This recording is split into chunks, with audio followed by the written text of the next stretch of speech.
And welcome to MidDay Café, and I am your host, Mike Gannotti, with Tyrelle Barnes.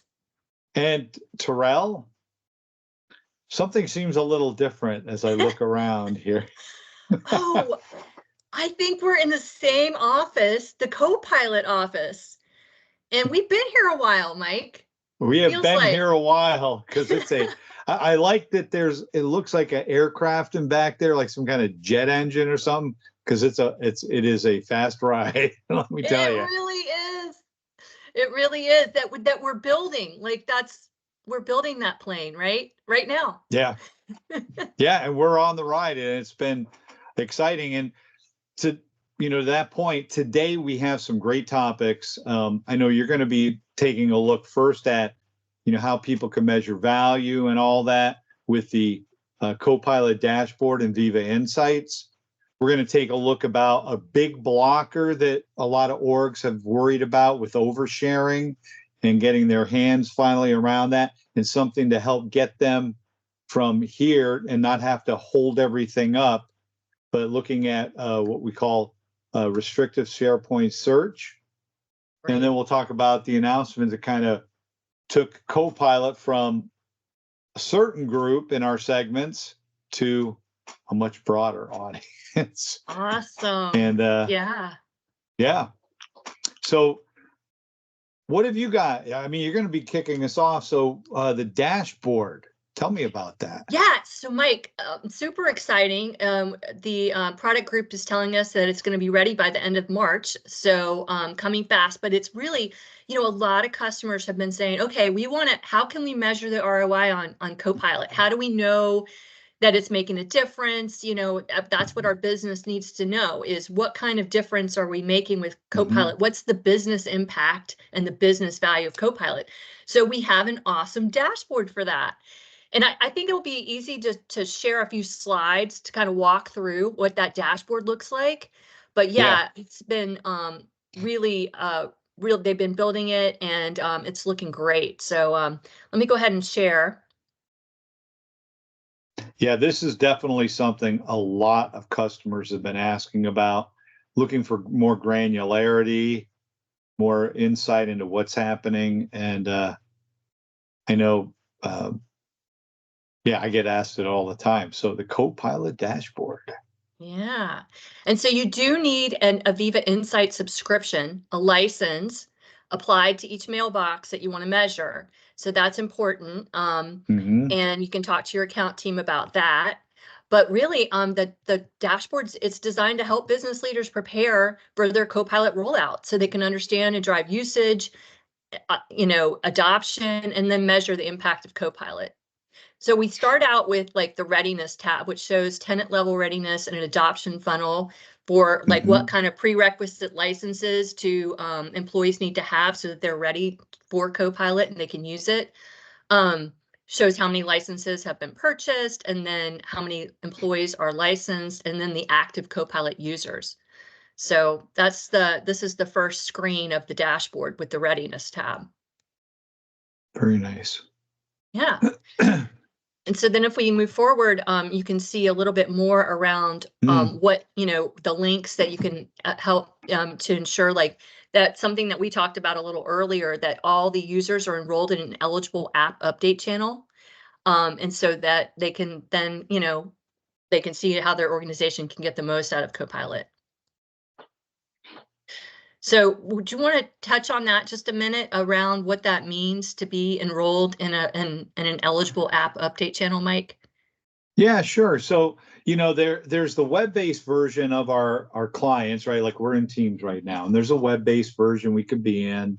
And there's the same for the Office suite that people think about with Word, Excel, PowerPoint, Outlook. And those are controlled service side, right? So we can roll out Copilot readily to those web-based versions. Oh, and I lost her.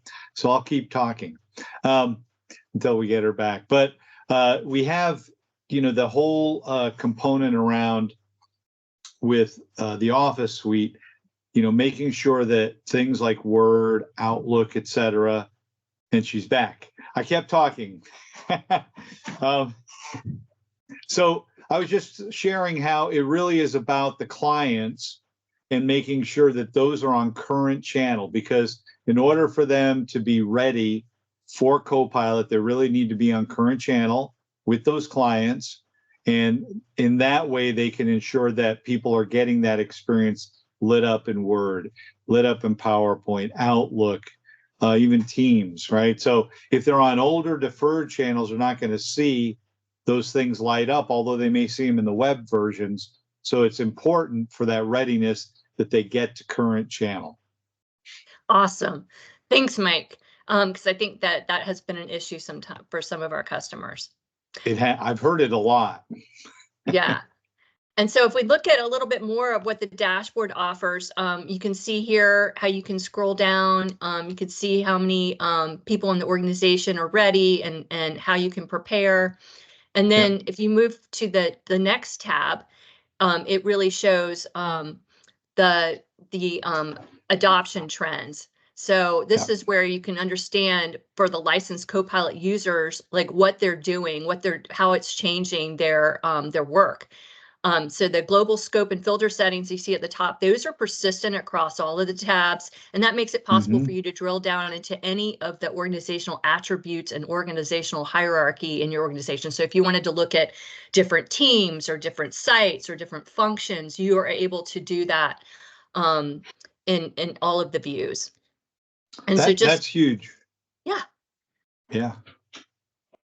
And so just below that you'll see a summary of licensed versus active Copilot users over the previous 28-day period.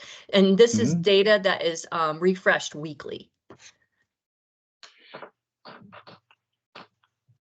So then if you move to the next section, you can compare overall adoption across the group, organization, job function. And these views are driven by scope and filter selections that you make above. And then scrolling down, you can see that you can drill down and look at the active users. Is it advancing for you? It is not. No, Okay. I'm still looking at the adoption by group. There it goes. It's starting to slide up. Okay, good. Yeah. Okay. And so you can look at that by the different org attributes that we talked about. And then you can look at adoption by app. Yeah, I like that because people ask a lot of times, customers do all the time, you know, well, where are we seeing, what do people most frequently use it in? And that kind of lays out exactly where we're seeing, but yeah, excellent. Yeah.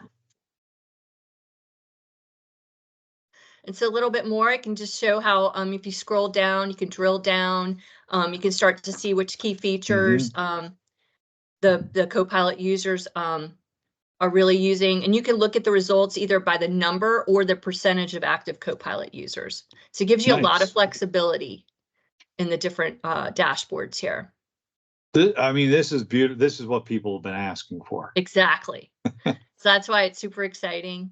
And then there's a metric glossary that you can see at the top that it provides definitions for all of the metrics. And that's in each of the dashboard views for quick reference.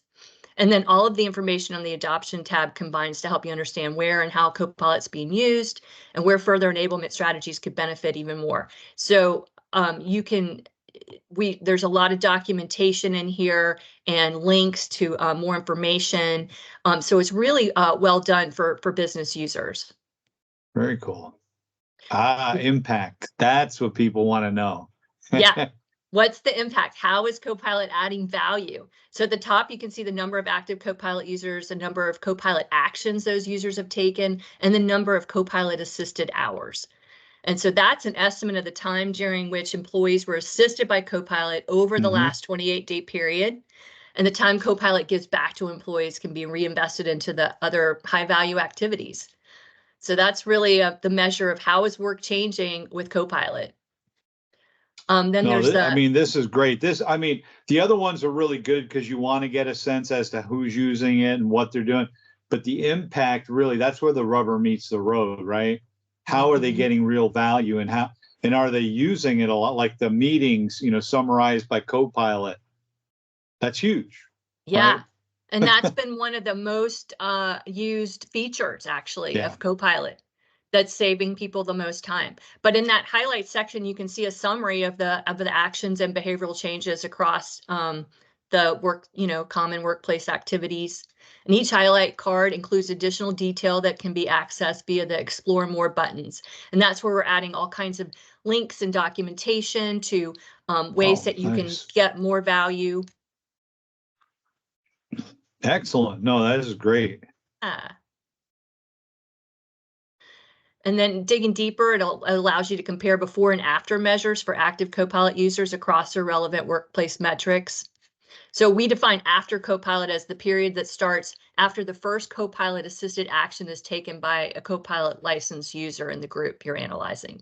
So it's really behavioral driven metrics here.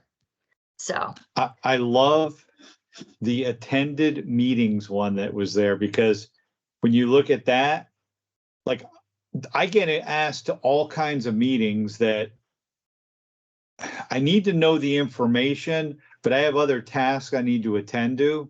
And so I found since Copilot that I'm not as attending as many of those, especially because I'm not an active participant, just a passive.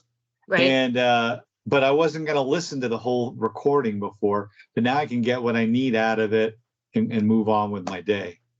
Yeah.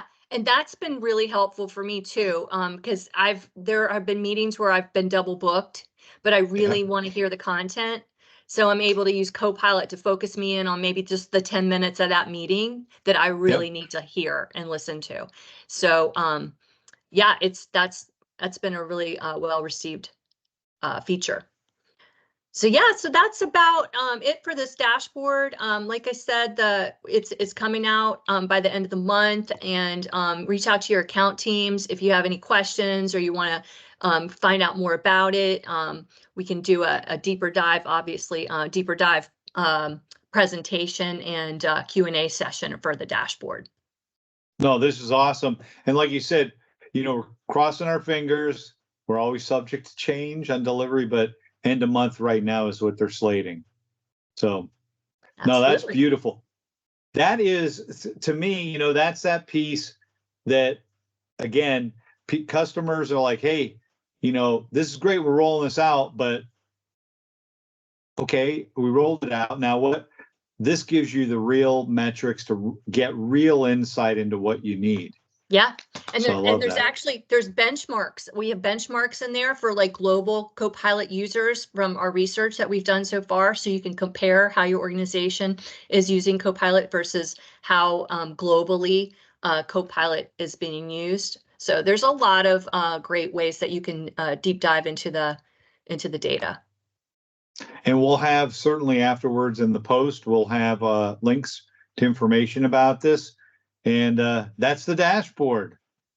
So up next, I'm very excited. I'm going to share my screen.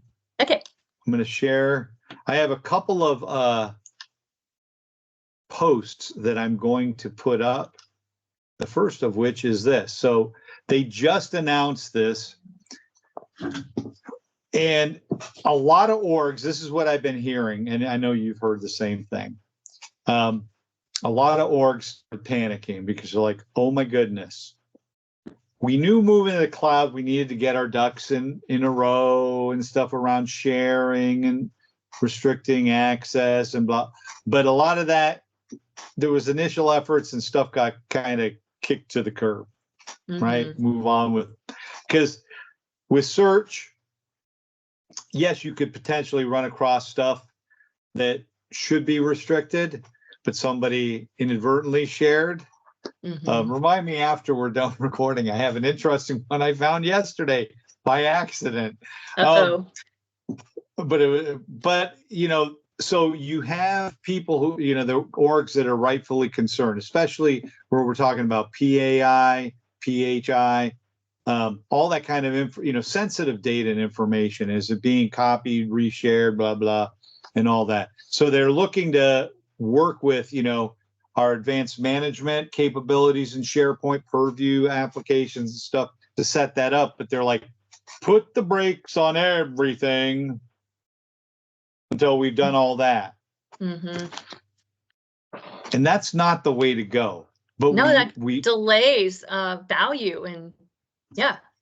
it delays value. It also, and I mean, my manager's manager, Jeff, our national director for our technical group in HLS, he said it, I think, best, where he talks about, look, you get on board now and you're developing the muscle, the organizational muscle around AI, so that as it becomes more and more mature, you're already there, versus not doing so and your competitor doing so and being much more agile, quicker to deliver, and all that stuff. And this really is one of those transformational times where if it like Ricky Bobby says, if you ain't first, you're last. So It is a race. It really is. It is. And so, this restricted SharePoint search enables orgs to start building that muscle, getting people licensed without the fear that people are going to start running across and bubbling up. Hey, we're having an M&A, merger acquisition, and it's showing up in my Word doc, and I had no clue, right? Right. So what restricted SharePoint search does is this, and the first thing to highlight is there is no additional charge to customers. Wow. This is a service they will be able to turn on via PowerShell script. They're targeting, and I'll have both links, and the roadmap, they're saying this rollout will start in April, so fairly soon. But what it will allow you to do is identify up to 100 SharePoint sites that you include as a part of that corpus that Copilot, as you're, putting in prompts, can pull from. But it allows you then to really restrict what's being made accessible versus everything. And there's some implications around that, right? So up to 100 sites, that means if there's sites outside of that, it will impact Copilot's ability to pull other data from other sites, because it won't have access, but with some exceptions I'll get into in a second. But it'll shut that off, but it also does shut it off for enterprise search. Wow. Okay. So it's ramping down. And then I've had customers, when I've talked to them about it, say, well, but I want the enterprise search the same. And my first question is, but you just told me you don't want overshared data exposed. Mm-hmm. It's exposed both ways. What's Right. exposed in search is what's exposed in Copilot, right? It's just the research through what's exposed, and then the consolidation and putting it into a format, that's what's taken out of the loop. So it provides it's not meant to be a permanent solution. It's an interim. Okay. We're not charging. You do that until you get your ducks in a row, and then you can open up, the floodgates to everything, right? But what it does is it does restrict it down to up to, you can only have a max of 100 sites. That may change. It may not. It's all dependent upon performance to make sure that we're doing this in a scalable, responsible manner. But you'll be able to do it up to 100 sites. And then users will still have, there's a couple of things. Number one, content from their frequently visited sites. So sites that you are going to can still appear, right? So you'll get that. And also your own OneDrive site, all the docs that you have access to in there, those are going to still be available to you. If you had files shared directly with you, they may be up in SharePoint, they may not be in another, in one of the 100, but it was directly shared to you. That's still something that Copilot can pull from and draw. Great. Right? And then ones that you have viewed and edited or created. So again, we're not pulling everything out. It's not, just one, it's in here or nothing. there are some allowances within that. And, again, I'll send the link with this, but it does provide that interim step. It's going to roll out starting in April. We're in preview right now. And that will allow those companies that have been, hey, Yeah. we are concerned. Right. We want a way to have some training wheels on this before we go ahead and do the full launch. Also, it's been a big ask. And so we're responding, engineering's responding. And it sounds like it's done in an intelligent way. So files directly shared with me, then obviously I should be able to access it and such. So, well, that's exciting. It is. Again, this is a big blocker. We're not charging for it. It's an interim step.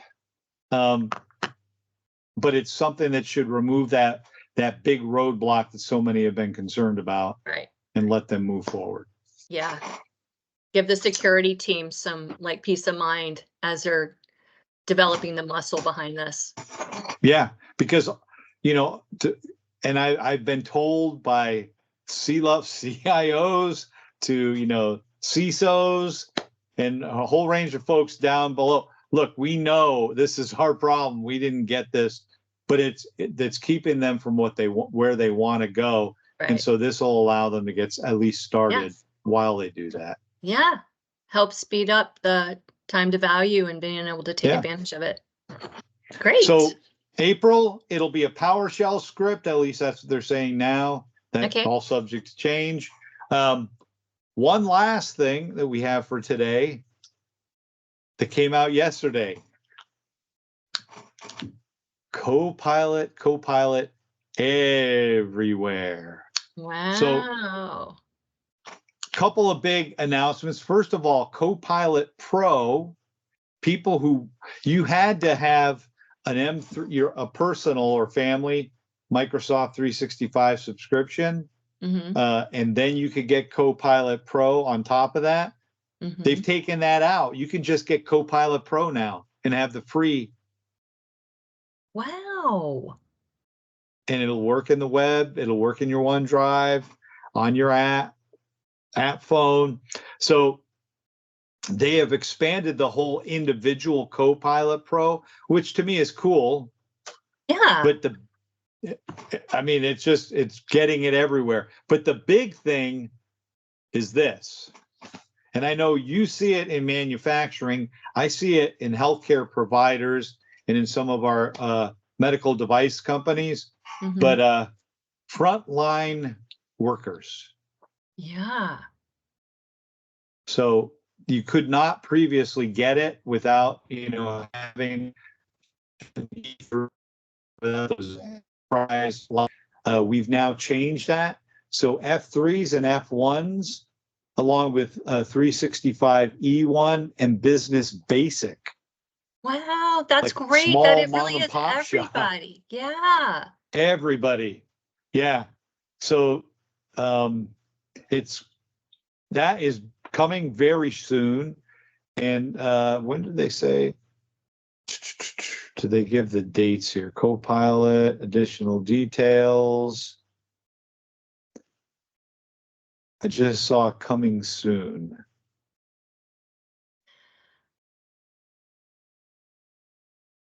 I should have memorized that. Oh, no, January. No. So, yeah. So at any rate, it's coming soon. You can get signed up. But those FSQs, all those frontline workers, they'll be able to leverage stuff because they don't have the client, right? They don't have Office. Right. They've got the web version. They'll be able to use it. It's really a back-end licensing config thing. We've already enabled the web versions previously. So now you'll be able to light it up for those users as well. That's fantastic. That really democratizes Copilot for everyone in the organization. I know we have many customers who like everybody to have the same experience as much as possible, no matter what their role is, because they're all, colleagues and employees of the organization. So this is fantastic. Also, if people want to get all of these updates, they can just subscribe to the tech community blogs, correct, Mike? Yeah, so there is a Copilot Tech Community blog. There's our blog where we do it. Also, there is on the, if you go to the, if you go to Microsoft 365 roadmap, you can come in here. So here's a little secret people don't realize. You can come in here, you can pick by product what you want to see or follow. So let's say we'll pick, where is it at? Microsoft Copilot for 365. And we'll pick Microsoft Viva. Where is Viva? Visio. I love Why this. am You I can just not? customize your own experience. Yeah, and it's going to then go out and, this is, let me get rid of that filter. There we go. So now I've got that right here. You can then subscribe to the RSS feed. Okay. Not restricted SharePoint search, but RSS, real simple syndication. Okay. And you can go ahead and subscribe to it, which means you can add it to Outlook. So it'll be in your Outlook. You'll get all the updates around what you care about. You can also add, there is a SharePoint web part for RSS that you can drop into any SharePoint site. And I believe you can even do the same in Teams for a team. You can, in fact, you can. There is a RSS add-on for Teams, when you give the ADA and Plus, so you can have it showing up right in your team. That's fantastic. So everybody can be in the know on the day all of these announcements come out. I get asked all the time, well, how are we supposed to keep up with the roadmap? Like, well, this has been out for a few years now. Yeah. Yeah. Maybe I should do another video. I've done videos in the past around this and showed dropping it into different, for the people who are trying to monitor that. It's like, it's so hard. It's really not. Go in, say, I need the RSS feed, and drop it in. I think that would be a great thing to do, Mike, because, everybody, we're all in the boat of getting so much information coming at us from so many directions. You just get busy and you kind of forget like what's something you found out about a few months ago that's important. But so, yeah, I think a refresher would be awesome. Yeah, maybe I might do that today. Okay. That's all I've got. The dashboard, restricted SharePoint search. So now we have two of the big blockers where I don't know what people are doing with this thing. I'm afraid of oversharing. That's gone. And oh, by the way, all those frontline workers that you wanted to enable. Now they have it too. There we go. Yeah, that's great. I love when we can share how we're responding to requests and asks from customers and blockers and trying to overcome them.